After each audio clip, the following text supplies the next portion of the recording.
Noticias de última hora, presten mucha atención. Rafael Correa felicita a Nicolás Maduro por su reelección como presidente de Venezuela. El expresidente de Ecuador, Rafael Correa, felicitó la noche del domingo, 28 de julio, a Nicolás Maduro luego de ser declarado presidente de Venezuela por tercera vez consecutiva. Rafael Correa dice: "Gloria al bravo pueblo. Ahora ya es oficial. Felicitaciones al presidente Maduro y al pueblo venezolano", agregó. Después de una jornada electoral con marchas, protestas, persecuciones y detenciones a opositores de Maduro, el presidente del Consejo Nacional Electoral, CNE, de Venezuela, Elvis Amoroso, anunció en una conferencia de prensa nocturna que Nicolás Maduro ha sido declarado vencedor de las elecciones frente a Edmundo González Urrutia. El presidente de Nicaragua, Daniel Ortega, y su esposa y vicepresidenta, Rosario Murillo, escribieron en una carta divulgada minutos después de que el CNE leyera el primer informe de los resultados. La presidenta de Honduras, Xiomara Castro, también se pronunció a favor del resultado. Asimismo, el presidente de Cuba, Miguel Díaz-Canel, le envió este lunes sus más afectuosas felicitaciones al presidente de Venezuela por su victoria en las elecciones del domingo 28, la que calificó como triunfo de la dignidad. Rafael Correa y el presidente de Cuba, Díaz-Canel, sin la menor duda, reconocen y felicitan a Nicolás Maduro por su reelección como presidente de Venezuela. En cambio, varios presidentes de izquierda, aliados de Maduro, no se han atrevido a dar ese paso de reconocimiento a los resultados electorales mostrados por el presidente del CNE de Venezuela, donde dan como ganador a Nicolás Maduro. El presidente de México, Andrés Manuel López Obrador, dijo este jueves en su rueda de prensa matutina que, en el marco de la situación que está viviendo Venezuela tras las elecciones presidenciales, es necesario que el Consejo Nacional Electoral de Venezuela muestre las actas de las votaciones y que en caso de que haya inconformidad se hagan todas las presentaciones pertinentes de evidencias que muestren irregularidades en las pasadas elecciones presidenciales, pero que sea por la vía legal y pacífica. López Obrador también añadió que nadie se puede autonombrar o autoproclamar ganador sin un órgano electoral que defina quién ganó. El presidente de México dijo que hay que revisar acta por acta y que este trabajo le corresponde a la sala electoral. El mandatario también afirmó que, durante su charla junto a los presidentes de Brasil y Colombia, Luis Ignacio Lula da Silva y Gustavo Petro, sobre la situación en Venezuela, coincidieron en que lo más importante es evitar la confrontación y la violencia. Enfatizó que no es la violencia, no es la represión el camino en Venezuela. México, Colombia y Brasil reclaman las actas a Maduro y piden observadores imparciales. Los presidentes hablaron por teléfono y temen una guerra civil en Venezuela, mientras que muestran un fuerte malestar con el chavismo. Andrés Manuel López Obrador se ha sumado a los gobiernos de Colombia y Brasil para reclamarle a Nicolás Maduro que muestre las actas de las elecciones del domingo pasado en Venezuela y que éstas sean revisadas por observadores imparciales. En más noticias. Revolución Ciudadana, Partido Social Cristiano y Pachacutic bloquean en la Asamblea Nacional homenaje a Fernando Villavicencio al cumplirse un año del asesinato. Tampoco la Asamblea Nacional en la sesión 951 del 6 de agosto conoció y resolvió sobre el informe de la comisión especializada que investigó el asesinato. Las bancadas de la Revolución Ciudadana, RC, Partido Social Cristiano, PSC, y Pachacutic bloquearon el planteamiento de la asambleísta María Teresa Pasquel, ex Construye, para incluir a debate una resolución para rendir homenaje a la memoria del exasambleísta y excandidato presidencial Fernando Villavicencio, al cumplirse un año de su asesinato. Al exponer la motivación del homenaje, la legisladora Pasquel dijo que este 9 de agosto de 2024 se cumple un año de su asesinato.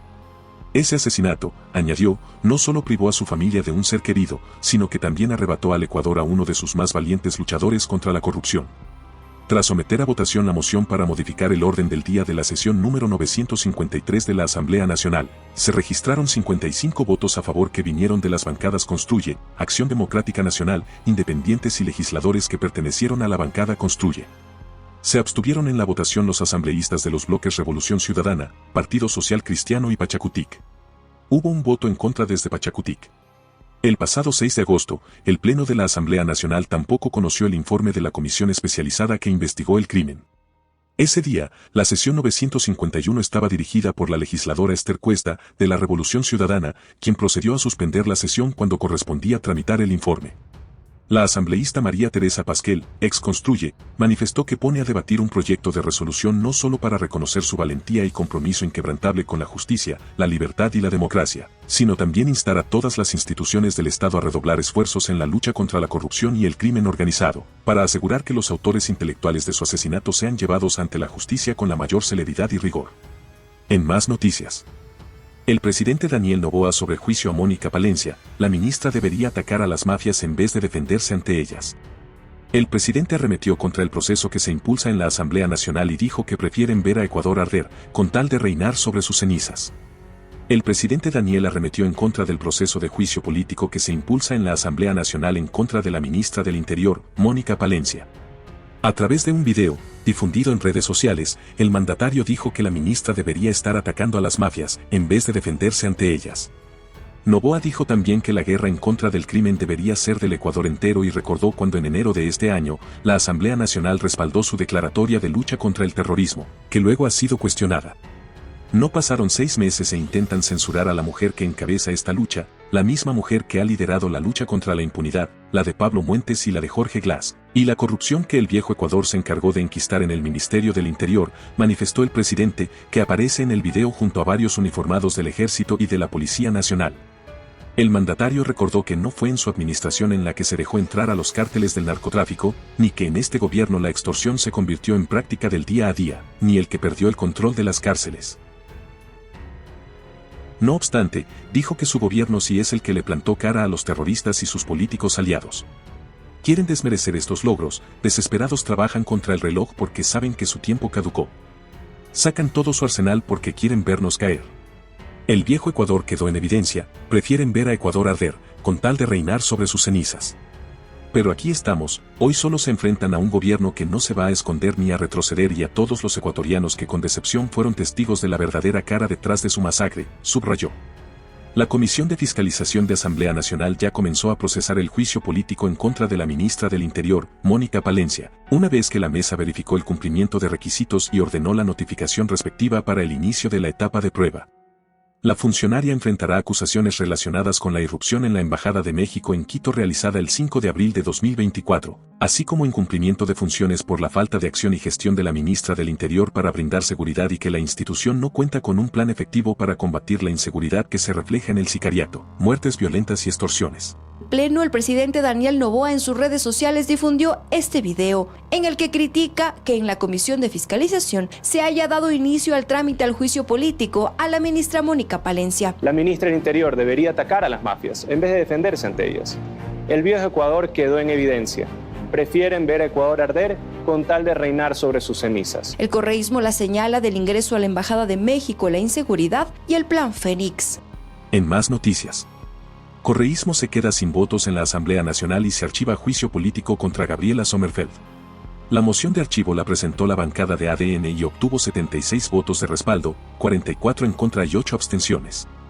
A la bancada de la Revolución Ciudadana le faltó 48 votos para llevar a juicio político en contra de la canciller, Gabriela Sommerfeld, por lo tanto, la Asamblea Nacional archivó el expediente.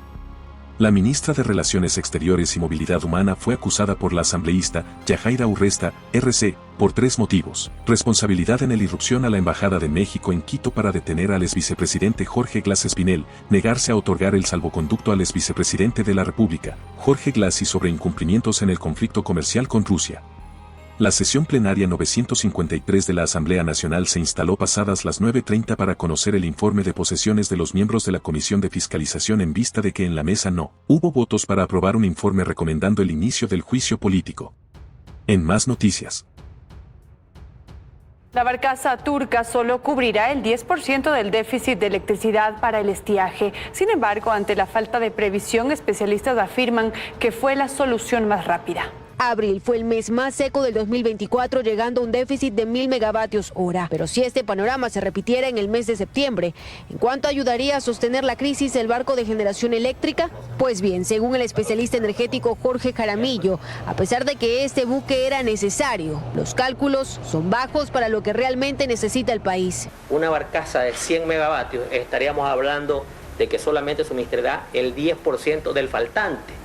Y a nivel nacional estamos hablando que esa barcaza no representa más allá del 2%.